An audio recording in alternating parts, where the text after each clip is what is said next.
Muito bem. Nessa aula nós começaremos a tratar então do primeiro assunto, que é religiões primitivas e antigas, e vamos fazer algumas definições gerais.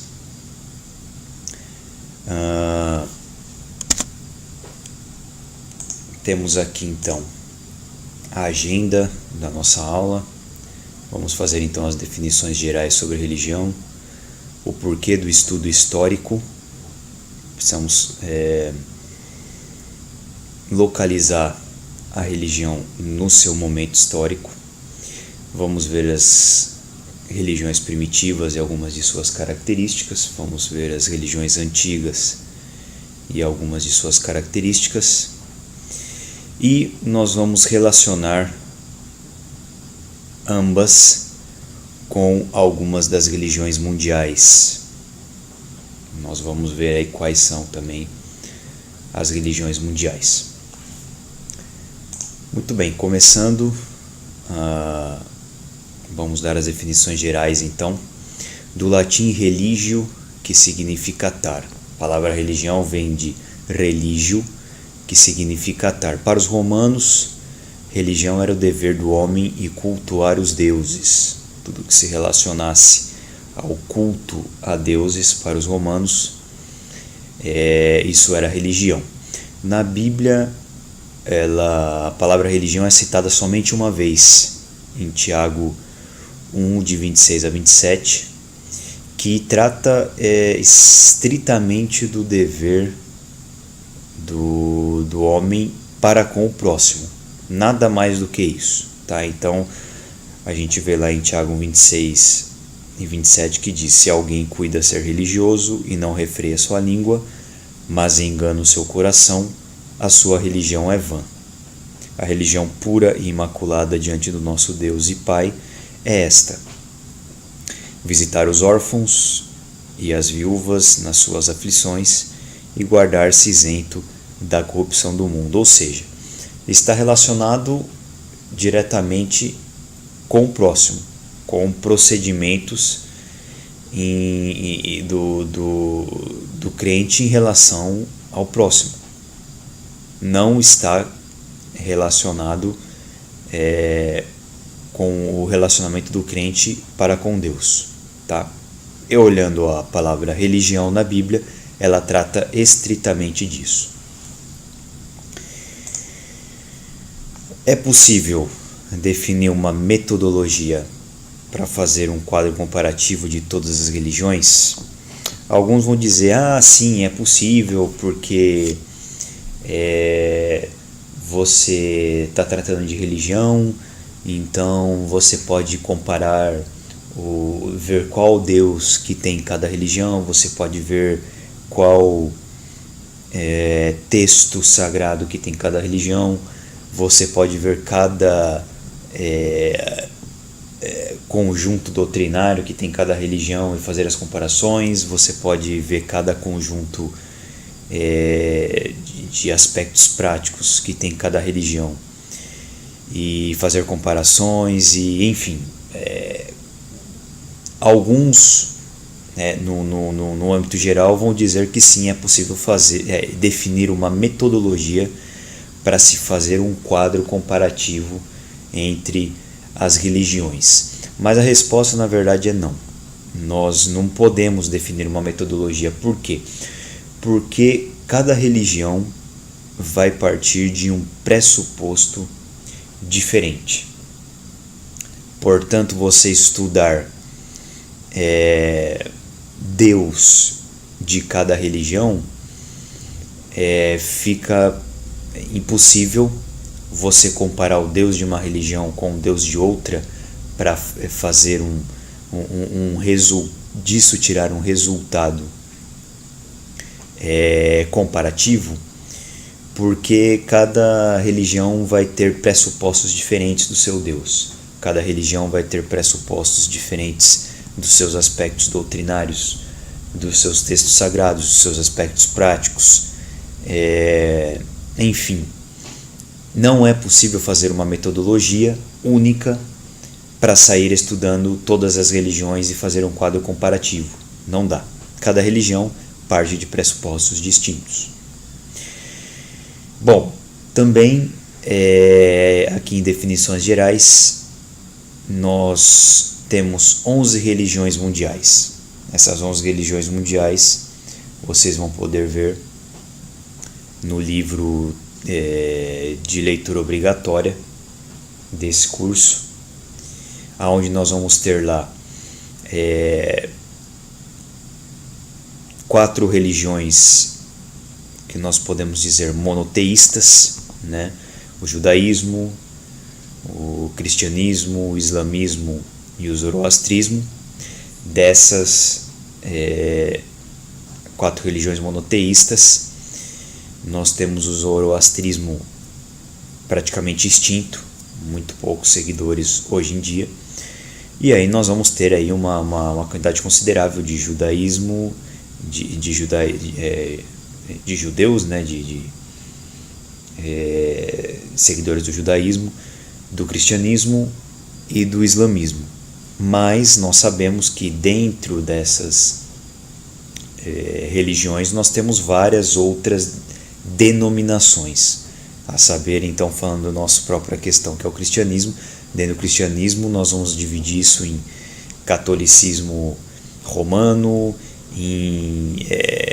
nos ortodoxos gregos, nos protestantes, e como tomando o exemplo dos protestantes, também tem outras divisões que nós conhecemos aí, milhares de denominações protestantes. Enfim, todas as religiões vão ter as suas divisões e denominações, mas olhando de forma geral, nós podemos dividir as religiões mundiais em 11, das quais as 4 monoteístas eu comentei brevemente aqui, e depois temos as outras, né? O hinduísmo, o budismo, sikhismo, confucionismo, o taoísmo e outras que vão completar aí as 11 religiões mundiais, e vocês podem conferi-las no livro de leitura obrigatória do curso. Pois bem, então vamos na exposição da versão clássica na divisão da história. Bom, primeiro período é a pré-história. A pré-história, ela inicia-se com o surgimento do homem e vai até o ano 4000 a.C.,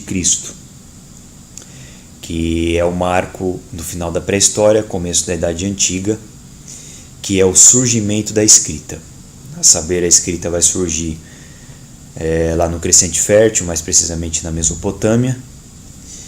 E este período da pré-história, a grosso modo, ele se caracteriza pelo nomadismo. Não é ainda um momento em que o homem se estabelece num local e começa a desenvolver uma cultura, desenvolver classes, desenvolver um centro urbano, enfim, o que nós vamos conhecer depois como civilizações, tá? É um momento da história, pré-história, que o homem ele é nômade. Ele se dedica basicamente a atividades de caça e coleção de materiais que a própria natureza dispõe sem fazer nenhum tipo de esforço, tá?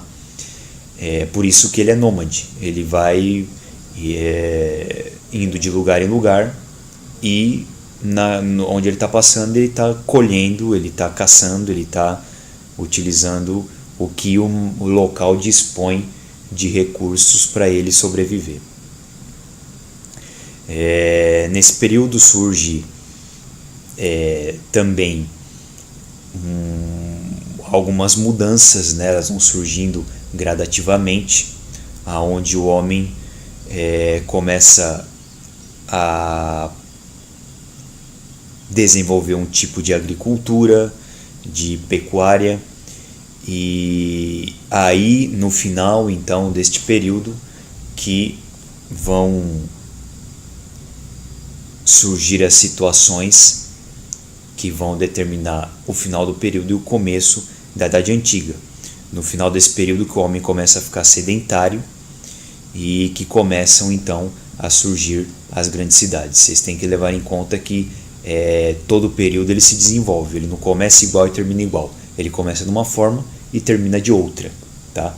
Mas o que a gente expõe aqui é como ele começa, como ele vai se desenvolvendo, e a hora que há uma grande mudança econômica, então termina o período e começa outro, tá? Então nós tratamos aqui da pré-história, como ela foi se desenvolvendo, e essa pré-história a gente pode dividir em 3 períodos básicos. Esses períodos também têm as suas subdivisões, mas vamos tratar aqui somente dos 3 períodos básicos da pré-história. O primeiro período é o Paleolítico, que a gente também conhece como Pedra Lascada, e ela tem uma grande descoberta aí, econômica, que é a questão da descoberta do fogo, tá? Isso muda bastante o modo de sobrevivência do ser humano. O segundo período é o período Neolítico, que é a idade da pedra polida, onde existe uma certa revolução agrícola, porque você passa a ter determinados instrumentos um pouco melhor construídos. Ainda não são instrumentos de metais, são instrumentos de pedra, mas já um pouco melhor construídos, onde o homem consegue desenvolver um pouco melhor a atividade de plantação agrícola que ele utiliza. E também começa aqui a domesticação de animais e pequenas plantações dentro de casa de alguns vegetais. E a terceira idade, a dos metais, dentro da pré-história, que culmina com o final da pré-história, que é onde o homem começa a fundir os metais. Aí ele também começa a ter um poder bélico maior com as armas feitas de metais, tá? E ele também começa a fabricar instrumentos melhor afiados, instrumentos mais duradouros e com uma conformação melhor. Isso também faz com que ele aumente a capacidade que ele tem de plantar, de fazer outros instrumentos através desses instrumentos de metais. E aí nesta idade culmina um conjunto de transformações que vão dar então o início ao aparecimento das primeiras civilizações, tá? Da antiguidade, como o Egito e a Mesopotâmia. Com essa culminação do aparecimento dessas grandes civilizações, do começo do homem a ficar concentrado no local e a fazer plantações, enquanto ele está depois que ele planta, enquanto ele vai aguardar o crescimento, ele tem outras atividades para fazer dentro daquele centro urbano. Com esse conjunto de situações, muda drasticamente o modo econômico, e então termina-se a pré-história e dá-se início ao que nós chamamos então de Idade Antiga, tá? A Idade Antiga, ela vai do ano 4000 a.C. até o ano 476 depois de Cristo, tá? Que é o quê? O ano 476 é uma data marcante, que é a queda do Império Romano no Ocidente, tá? A Idade Antiga, ela tem uma questão que começam a se desenvolver então no início dela as grandes civilizações que eu citei inclusive para vocês na Mesopotâmia e no Egito. Depois também vão vir outras civilizações muito grandes dentro dessa idade, como os gregos, depois os romanos, e aí a última grande civilização dentro da Idade Antiga ainda é o Império Romano, tá? Bom, com esse surgimento das grandes civilizações,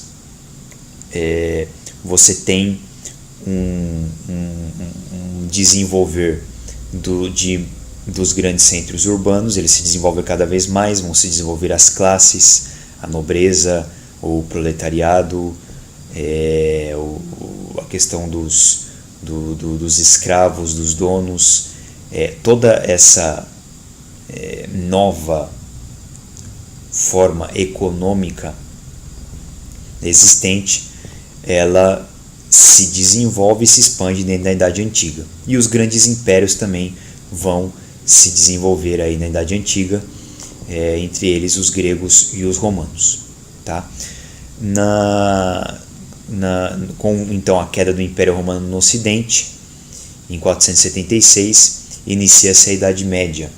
Tá? E essa Idade Média ela vai até 1453, com a queda definitiva do Império Romano aí no Oriente. Tá? Então, 476, o Império Romano cai no Ocidente, mas continua lá no Oriente e vai ter a sua capital, digamos assim, lá em Constantinopla, o Império Bizantino, e ele vai cair em 1453, com a queda total então do Império Romano no Oriente, tá? Para os turcos otomanos, e que passam a ser o império principal. Essa idade, a Idade Média, ela caracteriza-se economicamente pelo sistema de produção feudal, que nós já estudamos aí no ginásio, o sistema de produção feudal, feudalismo dentro da Europa. Tá? E então, com a queda do Império Romano no Oriente, finaliza-se a Idade Média, começa-se então a Idade Moderna, que vai de 1453 até 1789. O que marca aí o final da Idade Moderna, em 1789, é a Revolução Francesa. Tá? É um período que inclusive vai ter aí a invenção da imprensa, né?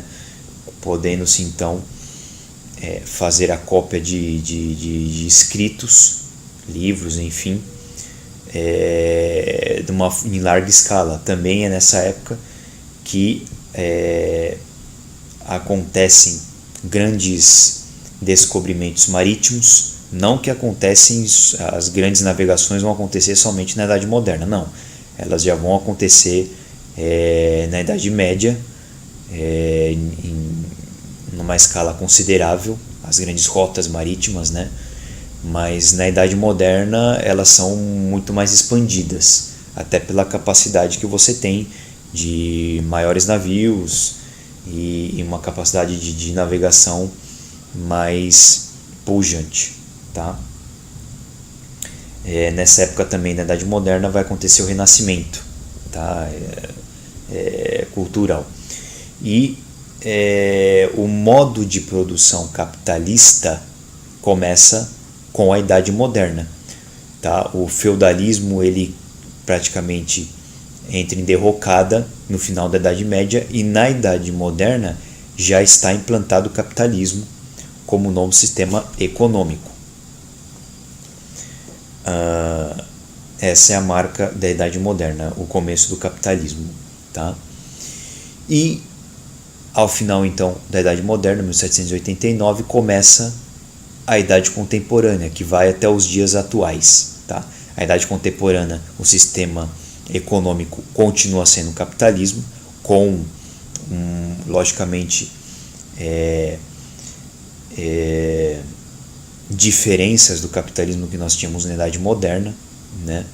Hoje nós temos economias totalmente abertas, e temos também um modo econômico e de vida bastante diferente do que nós tínhamos na Idade Moderna. Hoje nós temos avanços tecnológicos que vieram desde 89 para os dias de hoje, e continuamos avançando tecnologicamente cada vez mais.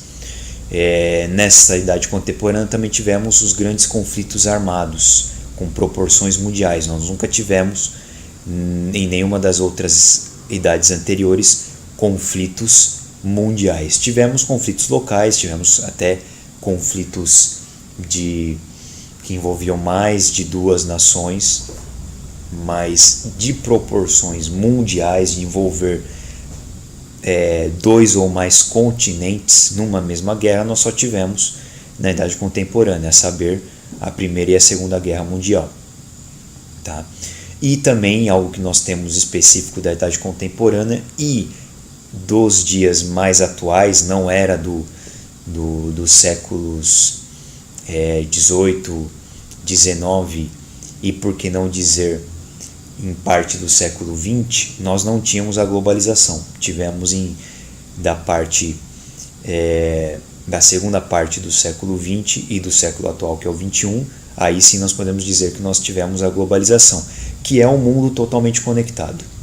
O mundo está conectado hoje não só pelas rotas marítimas, mas estamos totalmente conectados pelas rotas aéreas, estamos conectados pela comunicação. Então hoje você pode estar conectado com qualquer outra pessoa ou qualquer outra empresa em qualquer lugar no mundo através dos sistemas de comunicação. E você pode enviar as suas mercadorias e receber as suas mercadorias de onde você estiver a qualquer lugar do mundo. Estamos hoje num mundo totalmente globalizado. E então, finalizando essa parte das divisões históricas, nós terminamos a Idade Contemporânea. Portanto, passamos pela pré-história, recapitulando, que vai do surgimento do homem até o ano 4000 a.C., com o surgimento da escrita. Tá? Modo econômico, nomadismo, extrativismo total. Já na Idade Antiga, nós vemos que ela vai do ano 4000 a.C. até o ano 476 depois de Cristo, queda do Império Romano no Ocidente, que é o que marca o final da Idade Antiga, surgimento dos grandes impérios e aqui o desenvolvimento dos grandes centros urbanos. Então começa-se a agricultura em larga escala, o surgimento das classes sociais e este tipo de economia já mais urbana, se comparada à pré-história. A Idade Média, de 476 a 1453, que é marcada ao final dela pela queda do Império Romano no Ocidente, e o modo de economia desta idade é o feudalismo, a relação de feudalismo. Tá? 1453 até 1789 a Idade Moderna, com a Revolução Francesa finalizando a Idade Moderna. Aqui na Idade Moderna o modo econômico é o início do que nós conhecemos como capitalismo, tá? E o desenvolvimento do capitalismo. E do ano 1789 até os dias atuais nós chamamos de Idade Contemporânea, onde o modo econômico continua sendo capitalismo, mas com mudanças bastante significativas, mas ainda capitalismo, e com um avanço tecnológico considerável e um ponto interessante aí no modo de economia, que é a globalização,